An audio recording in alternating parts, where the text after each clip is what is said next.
एक दिन उसकी मौसी रमेश के घर आई। उसने रमेश की माँ से रमेश की शादी के बारे में बात की, जिसे सुनकर माँ बहुत खुश हो गईं। अब रमेश के लिए एक अच्छी लड़की की तलाश शुरू होती है। कुछ ही दिनों में रमेश की मौसी को रूपा नाम की एक लड़की मिली, जो देखने में बेहद खूबसूरत थी। रमेश को भी रूपा बहुत पसंद आई और दोनों ने शादी कर ली। शादी के बाद कुछ दिन बेहद खुशी से बीते, लेकिन रमेश और उसकी माँ को रूपा के बारे में यह नहीं पता था कि रूपा कितनी लालची लड़की है। रूपा ने शादी के कुछ दिनों बाद ही अपने रंग दिखाना शुरू कर दिया था।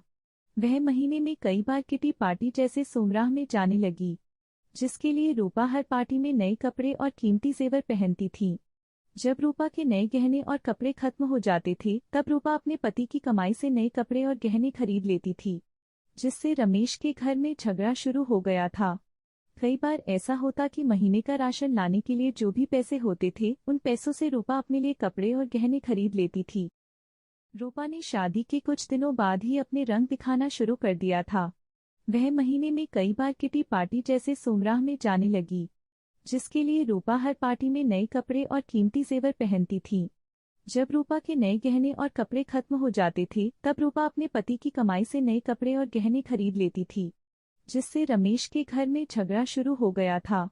कई बार ऐसा होता कि महीने का राशन लाने के लिए जो भी पैसे होते थे, उन पैसों से रूपा अपने लिए कपड़े और गहने खरीद लेती थी। एक दिन रमेश ने कहा, रूपा, अपने नए कपड़े और गहने खरीदने में इतना पैसा बर्बाद करने का क्या फायदा है?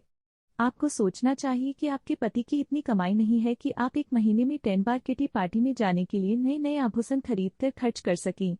यह सुनकर रूपा गुस्से से लाल हो गई और रमेश से कहने लगी, तुम हमेशा मुझसे कहते रहते हो, कभी भी तुम ज्यादा कमाने के बारे में नहीं सोचते। यदि तुम ज्यादा ऑटो रिक्शा चलाते तो ज्यादा कमाई होती और आज मैं आराम से नए नए कपड़े पहन सकती। यह कहकर रूपा अपनी सास के पास जाती है और कहती है, माजी, जो गहने आपके पास हैं, मुझे दे दो, मैं इसे पहनकर पार्टी में जाऊंगी। रमेश की मां ने पूरी बात सुनने के बाद कहा कि पुराने जमाने में सभी बहुएं अपने जेवर सास को देती थीं, लेकिन तुम मुझसे गहने मांग रही हो। रूपा ने कहा, तुम गहनों का क्या करोगी, मुझे दे दो। अंत में रमेश की मां ने भी अपने सारे गहने रूपा को दे दिए और रूपा उन गहनों को पहनकर किटी पार्टी में चली गईं। इधर रूपा के जाने के कुछ देर बाद ही घर में रमेश की मौसी आ गई। उसने रमेश की मां से रूपा के बारे में पूछा तो मां ने रूपा के बारे में सारी बातें बताईं। यह सुनकर मौसी ने रूपा को सबक सिखाने की सोची। रूपा की सास भी इस खेल में शामिल हो गईं।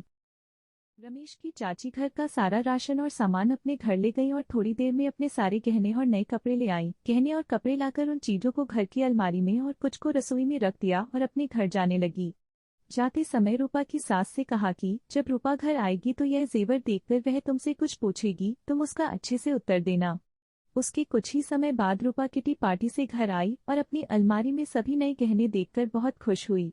लेकिन शाम को जब रूपा रसोई में खाना बनाने गई तो उन्हें फिर से राशन के डिब्बे में नए गहने मिले, जिसे पाके रूपा की खुशी का कोई ठिकाना नहीं था। रमेश की चाची घर का सारा राशन और सामान अपने घर ले गई और थोड़ी देर में अपने सारे गहने और नए कपड़े ले आईं। गहने और कपड़े लाकर उन चीजों को घर की अलमारी में और कुछ को रसोई में रख दिया और अपने घर जाने लगी। जाते समय रूपा की सास से कहा कि जब रूपा घर आएगी तो यह जेवर देखकर वह तुमसे कुछ पूछेगी, तुम उसका अच्छे से उत्तर देना। उसके कुछ ही समय बाद रूपा किटी पार्टी से घर आई और अपनी अलमारी में सभी नए गहने देखकर बहुत खुश हुई। लेकिन शाम को जब रूपा रसोई में खाना बनाने गई तो उन्हें फिर से राशन के डिब्बे में नए गहने मिले, जिसे पाके रूपा की खुशी का कोई ठिकाना नहीं था। यह सुनकर रूपा को अपनी हरकत पर पछतावा होने लगा। तभी रमेश की मौसी भी आ गई। उन्होंने यह भी कहा कि यह सब मैंने आपको समझाने के लिए किया है कि केवल नए कपड़े और आभूषण जरूरी नहीं है, इसके अलावा दुनिया में भी बहुत कुछ होता है। और अगर आपको नए गहने और कपड़े पहनने का इतना शौक है तो आप खुद क्यों नहीं कमाते और उस पैसे से ये सारी चीजें खरीद लेते हैं।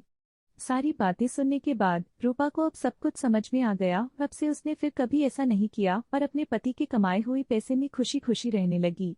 लालची कुत्ता की कहानी। लालची कुत्ता की कहानी। Moral of the story, fox and the grapes in Hindi. लालची बहू की कहानी से हमें ये शिक्षा मिलती है कि हमें कभी भी फिजूल की खर्चे नहीं करनी चाहिए। इसके साथ ही हमें जो जरूरी चीजें हैं उसमें ज्यादा ध्यान देना चाहिए।